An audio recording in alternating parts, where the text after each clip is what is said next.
Anong tahanan ang kinagisnan mo? May ilaw, haligi, o marangya ba ito?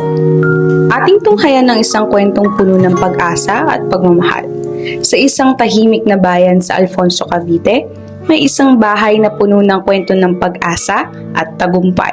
Ang bahay na ito ay kilala bilang Bahay San Jose, isang kanlungan ng puno ng pagmamahal at pag-asa. Ito ang nagsisilbing tahanan para sa mga taong inabandona at may kapansanan. Ang bawat isa ay may kanya-kanyang kwento ng pagsubok sa buhay. May mga iniwan ng kanilang pamilya, may mga hindi na kayang alagaan ng kanilang mahal sa buhay, at may mga napabayaan dahil sa kanilang mga kapansanan. Ngunit sa kabila ng lahat ng ito, sila ay nagsama-sama sa isang lugar na nag-aalay ng bagong simula. Bilang parte ng community service ng Explosive Ordnance Reconnaissance Agent Association of the Philippines o EURAPI, ang aming team ay bumisita sa Bahay San Jose. Nagkaroon kami ng tsansa na makapagbigay ng tulong at saya sa mga residente. Sa aming pakikipanayam sa mga house parent ng Bahay San Jose, Ako si Susan. Ako si Ate Peli. Ako po ay si Susan Sarmiento, house mother ng Bahay San Jose. Ako naman ay 1994 pa na andito. So, 30 years na ako. All around. Yung bali disable yung cater namin. Ang tawag namin Angel. Dati alaga namin 13. So, ang iba nag-pass away na. Kaya ngayon 7 na lang. 1982 pa ito binuksan.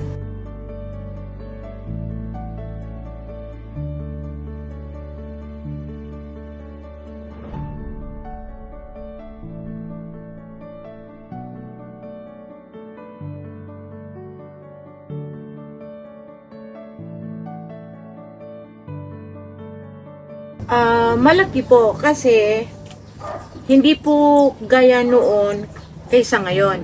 Kasi noon marami po pang nagbibigay ng mga donation, tulong, marami pong napunta.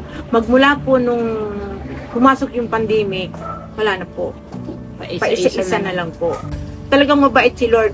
Nandyan siya para sa mga alaga namin.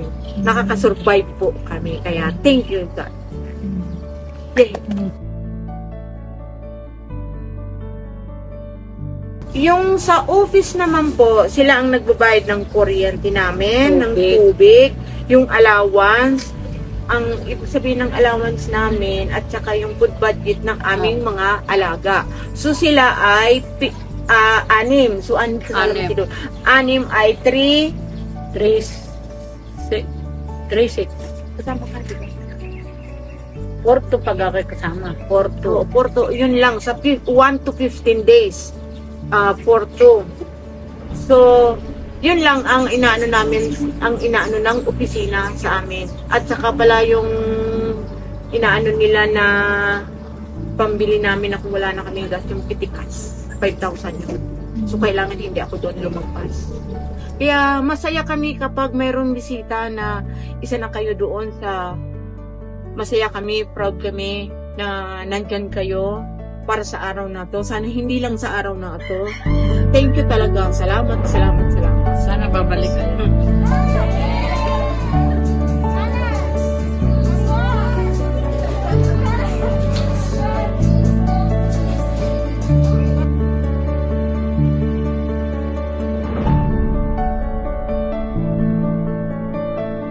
Nung bago mag-pandemic, marami po naman kaming stock na yung pangangailangan namin, tulad ng bigas.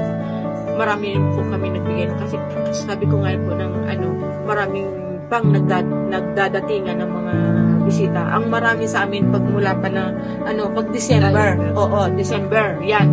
Marami kami. Kaya nakaka-stock kami ng diaper, ng tissue, yung pangangailangan ng mga yun sa pagkain. Pero may time talaga na wala na kami. Ay masaya pag malapit na ang Pasko kasi masaya, maraming bisita. May program, maraming nag-aano sa mga alaga namin. Lalo na si Undang, masaya yan. Yan, si Kuya, magiging boyfriend ka ng mamaya.